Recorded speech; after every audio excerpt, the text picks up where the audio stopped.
Hello friend, जैसे कि आप जानते हैं आज का जो वीडियो है ये applicability of GST on corporate guarantee के सब्जेक्ट पे है। जीएसटी काउंसिल की 52 मीटिंग में कॉर्पोरेट गारंटी के लेकर डिस्कशन हुआ, जिसके कारण 26 अक्टूबर को एक नोटिफिकेशन आया कि how GST will be applicable on corporate guarantee.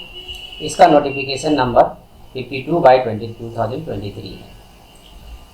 तो before knowing GST on corporate guarantee, हम सबसे पहले अंडरस्टैंड करेंगे कि कॉर्पोरेट गारंटी होता क्या है। जब भी एक कंपनी किसी दूसरी कंपनी को अगर लोन की ज़रूरत होती है या क्रेडिट फैसिलिटी की ज़रूरत होती है, तो अगर वो कंपनी बैंक को अप्रोच करता है और बैंक अगर गारंटी मांगता है और दूसरी कंपनी जो है उस कंपनी के बिहाफ में बैंक को एक गारंटी दे देती है, तो ये जो ट्रांजैक्शन हुआ इसको हम बोलेंगे कॉर्पोरेट गारंटी। सपोज ए लिमिटेड कंपनी है और बी लिमिटेड कंपनी है, दोनों रिलेटेड कंपनी है, रिलेटेड पार्टी है, ठीक है। अब बी लिमिटेड कंपनी को बैंक लोन या क्रेडिट फैसिलिटी की ज़रूरत हुई, तो बी लिमिटेड कंपनी ने बैंक या फाइनेंशियल इंस्टीट्यूशन को अप्रोच किया, ठीक है। और फाइनेंशियल इंस्टीट्यूशन और बैंक ने बी लिमिटेड को कहा कि हमें ए लिमिटेड कंपनी की गारंटी चाहिए, तभी हम ये लोन की फैसिलिटी या आपका क्रेडिट फैसिलिटी आपको दे सकते हैं। अब ए लिमिटेड कंपनी ने बी लिमिटेड कंपनी के बिहाफ में बैंक को एक गारंटी दे दी। तो इस तरह के ट्रांजैक्शन को या इस तरह की सर्विसेज को हम कॉर्पोरेट गारंटी कहते हैं। दोस्तों, आप जानते हैं कि जीएसटी जो है या तो सप्लाई ऑफ गुड्स पे लगती है या सप्लाई ऑफ सर्विस पे लगती है, ठीक है। गारंटी जो होता है सप्लाई ऑफ सर्विस होता है, तो ये जीएसटी के अंतर्गत आ जाएगा, ये कवर हो जाएगा और इस पर जीएसटी एप्लीकेबल हो जाएगा। अब एक चीज़ और भी जानना ज़रूरी है कि जीएसटी एप्लीकेबल होने के लिए आपको किसी भी वैल्यू ऑफ सर्विस या वैल्यू ऑफ सप्लाई की ज़रूरत होती है। तो कॉर्पोरेट गारंटी के लिए जो है अगर जीएसटी एप्लीकेबल होने के लिए हमें उसकी वैल्यू का बारे में मालूम होना चाहिए, तभी हम उस पर कोई टैक्स जीएसटी का लगा सकते हैं। तो ये नोटिफिकेशन जो है उसी बात को क्लेरिफाई करने के लिए आया है, जिस नोटिफिकेशन का नाम है 52/2023 है, ठीक है। तो ये जो नोटिफिकेशन है आपको दो सिनेरियो की बात करता है। एक personal guarantee given by director on the behalf of company, और दूसरी बात करता है एक कंपनी ने दूसरी कंपनी को दूसरी कंपनी के बिहाफ में बैंक गारंटी दिया और होल्डिंग कंपनी ने सब्सिडरी कंपनी को के बिहाफ में बैंक को बैंक गारंटी दिया। दो के सिनेरियो की ये नोटिफिकेशन बात करता है कि इसमें हम इसका टैक्सेबल वैल्यू कैसे निकालेंगे, ठीक है। तो फर्स्ट केस के बारे में सबसे पहले हम चर्चा करते हैं। फर्स्ट केस ये है कि personal guarantee given by director of the company. इस केस को ऐसे समझ सकते हैं कि जब भी सपोज मिस्टर एक्स जो है ए लिमिटेड कंपनी के डायरेक्टर हैं, ए लिमिटेड कंपनी को बैंक लोन या क्रेडिट फैसिलिटी की ज़रूरत पड़ी, जिसके लिए वो एक्स किसी बैंक या फाइनेंशियल इंस्टीट्यूशन के पास गए और बैंक फाइनेंशियल इंस्टीट्यूशन ने उन्हें अपने डायरेक्टर मिस्टर एक्स की पर्सनल गारंटी की इंसिस्ट किया ए लिमिटेड कंपनी को। तो मिस्टर एक्स जो director of A limited company है, कंपनी के बिहाफ में लोन बैंक या फाइनेंशियल इंस्टीट्यूशन को गारंटी प्रोवाइड कर दी, ठीक है। अब क्या हुआ कि मिस्टर एक्स ने अपनी पर्सनल गारंटी जो है वो ए लिमिटेड के बिहाफ में दी है। अब सपोज कि इस गारंटी का अगर डायरेक्टर ने कोई कंसिडरेशन चार्ज किया है, नॉर्मली इंडस्ट्री में ये प्रैक्टिस है कि अगर डायरेक्टर कोई अपनी पर्सनल गारंटी देते हैं, अब अपनी जिस कंपनी में वो डायरेक्टर हैं और लोन लेने के लिए अगर पर्सनल गारंटी देते हैं, तो वो कोई भी कमीशन या चार्ज चार्ज नहीं करते हैं या कोई फ़ी चार्ज नहीं करते हैं। और आरबीआई का भी एक सर्कुलर है जिसमें बैंक को इंस्ट्रक्शन है कि अगर कोई डायरेक्टर किसी कंपनी के बिहाफ में गारंटी दे रहा है तो उस पर वो कोई भी फ़ी या कमीशन चार्ज नहीं कर सकता है। तो इस सिनारियो में डायरेक्टर ने, मिस्टर एक्स ने, ए लिमिटेड कंपनी को क्रेडिट फैसिलिटी के लिए गारंटी दी है। ठीक है, तो इस केस में जो है, क्योंकि मिस्टर एक्स ने अगर कोई कंसिडरेशन नहीं लिया है तो taxable value for the purpose of GST will B 0।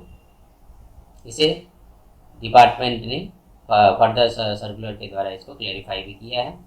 लेकिन अगर यही मिस्टर एक्स ए लिमिटेड कंपनी से इस गारंटी देने के लिए, सपोज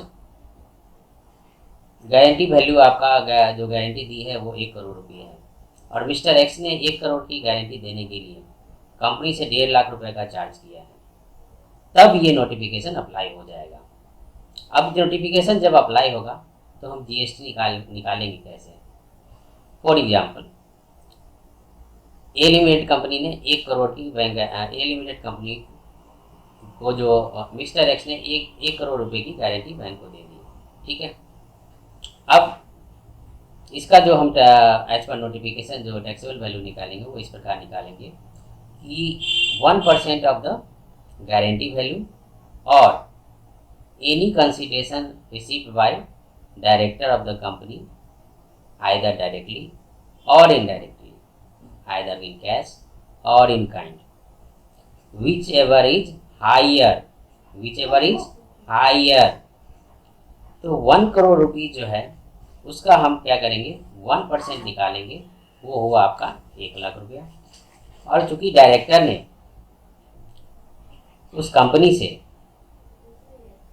1.5 लाख रुपए गारंटी के लिए चार्ज किए हैं, तो इस केस में हायर क्या होगा, 1 लाख इज लेस देन 1,50,000। तो 1,50,000 क्या है, हायर अमाउंट है। इस 1,50,000 का 18% जीएसटी कंपनी को पे करनी पड़ेगी। ठीक है, क्योंकि डायरेक्टर रजिस्टर्ड पर्सन नहीं होते हैं जीएसटी में, तो इसमें रिवर्स चार्ज अप्लीकेबल हो जाएगा। ठीक है, तो ये नोटिफिकेशन की पहली सिनेरियो है।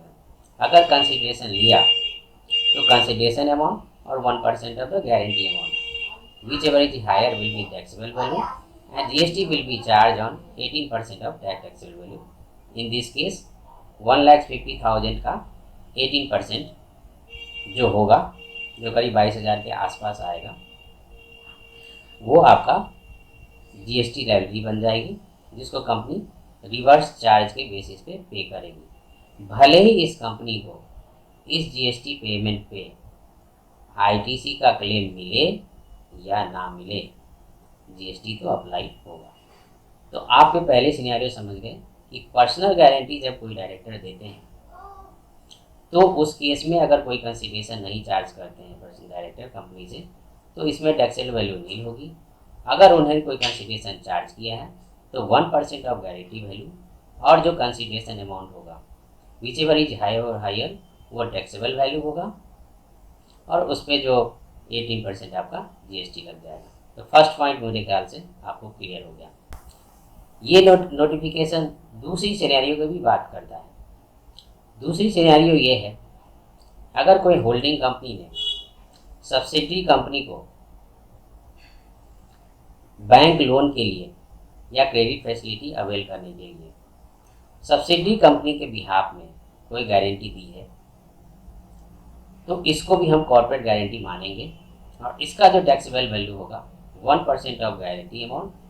और अगर सब्सिडरी कंपनी ने होल्डिंग कंपनी को गारंटी देने के बिहाफ में जो कंसिडरेशन पे किया है, whichever is higher will be the taxable value. Same example ले लेते हैं।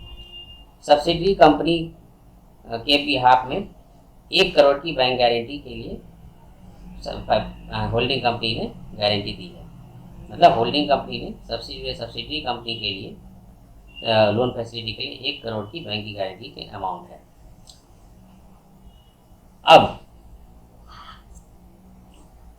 हम इसको टैक्सेबल वैल्यू कैसे कैलकुलेट करेंगे? सपोज सब्सिडी कंपनी ने होल्डिंग कंपनी को इस गारंटी के बिहाफ में 2 लाख रुपए दिए हैं, ठीक है, और गारंटी अमाउंट आपका 1 करोड़ है। तो इसमें टैक्सेबल वैल्यू कैसे निकलेगा?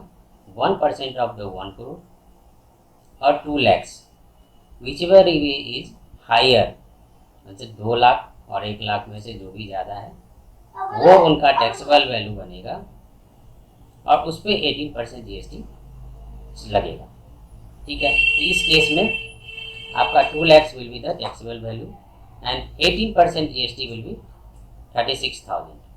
तो ये GST लायबिलिटी होल्डिंग कंपनी पे करेगी। तो ये दोनों नोटिफिकेशन का इम्प्लीकेशन है। मैंने इसे काफ़ी सिंपल लैंग्वेज में समझाने की कोशिश की है। होपफुली आपको ये वीडियो अच्छा लगेगा। अगर आपको इसमें और भी क्लेरिफिकेशन चाहिए और भी कोई डाउट है तो आप कमेंट करके बताइए। Thanks for watching, please like and subscribe. Thanks.